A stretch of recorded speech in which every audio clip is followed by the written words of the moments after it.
रासायनिक खाद पर किसानों की बढ़ती निर्भरता न सिर्फ मिट्टी की सेहत बिगाड़ रही है बल्कि फसलों की गुणवत्ता को भी काफ़ी हद तक प्रभावित कर रही है। बात अलीगढ़ की करें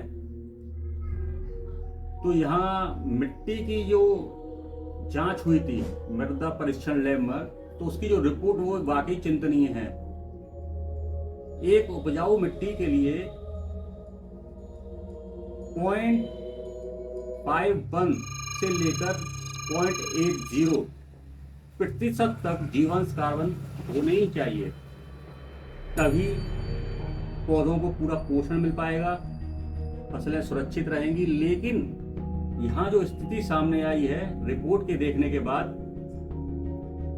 तो अपने यहाँ 80% भूमि ऐसी है जो 0.20 से लेकर 0.50% तक है। 80% ये बाकी चिंतनीय विषय है। मात्र 6% भूमि 0.51% है, मात्र 6%। कृषि वैज्ञानिकों की माने तो मिट्टी की ये हालत लगातार रासायनिक खाद के प्रयोग से, अत्यधिक प्रयोग से हुई है।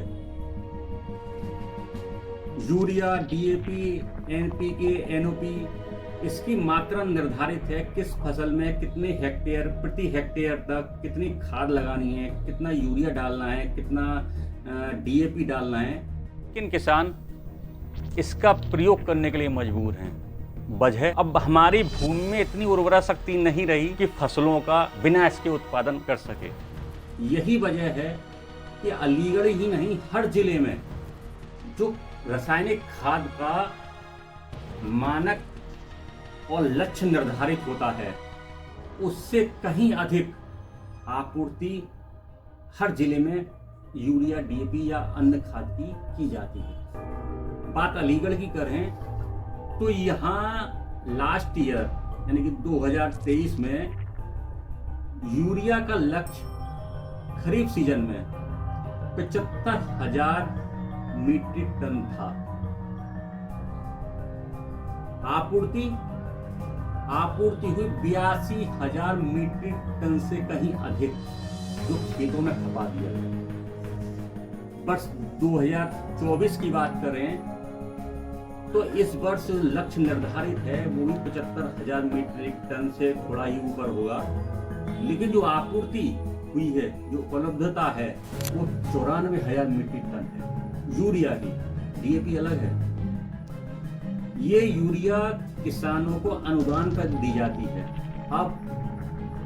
अब एक चीज और समझिए कि यूरिया का एक बैग किसानों को 266 रुपये 50 पैसे में पड़ता है, जबकि उस बैग की मूल कीमत कहीं अधिक है, 1400 या कुछ इस तरह कीमत होगी। इतना अनुदान सरकार यूरिया पर देती है। जो यूरिया निर्माता कंपनियां हैं उनसे पूरे मूल्य पर, जो निर्धारित मूल्य है उस पर खरीदा जाता है और सारा बेनिफिट कंपनियों को होता है, किसानों को मिलता है अनुदान पर। ऐसे ही डीएपी की जो मूल बैग की कीमत है वो है 2400 रुपये। किसानों को डीएपी मिलता है 1350 रुपये प्रति बैग। इतना अनुदान सरकार देती है। अब इस हिसाब से लगाइए कि इतना मीट्रिक टन, इतने हजारों लाखों बैग हर जिले में आपूर्ति होती है, तो कितना अनुदान, कितना पैसा, अरबों रुपए के सरकार का इस पर खर्च हो रहा है। दूसरी तरफ देखें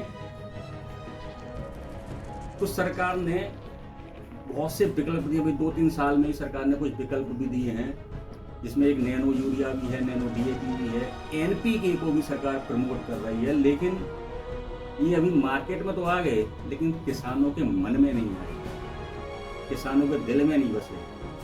यही कारण है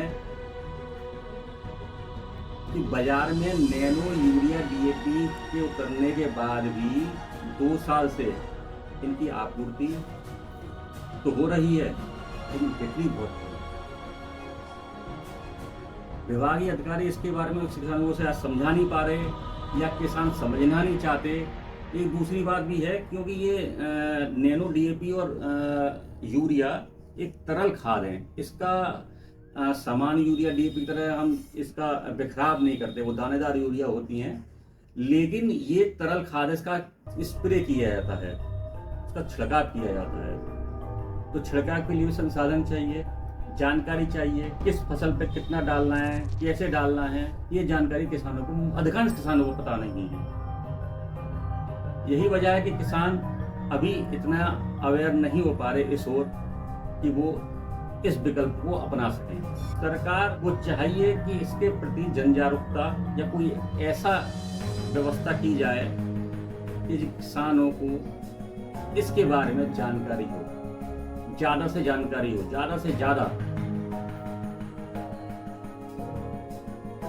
मैं ये नहीं कहता कि यूरिया डीएपी बिल्कुल बंद कर दी जाए, लेकिन इतना तो हो कि जो मानक निर्धारित हैं उन मानकों पे इसका प्रयोग किया जाए। क्योंकि हम प्राकृतिक खेती की बात करते हैं, तो प्राकृतिक खेती के लिए खेत तैयार करने के लिए, प्राकृतिक खेती के लिए खेत तैयार करने के लिए कम से कम 3 साल चाहिए।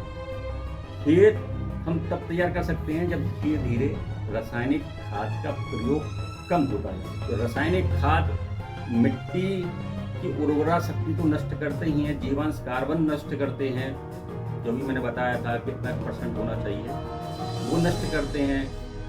ये पानी के साथ जमीन के अंदर जाते हैं, अंदर के पानी को प्रभावित करते हैं। ये हवा और वायु के साथ वातावरण में फैलते हैं, इनके केमिकल, और वो वातावरण को प्रभावित करते हैं। तो ये आवश्यक है, इस ओर किसानों को ही नहीं सरकार को भी गंभीरता से चिंतन करना चाहिए।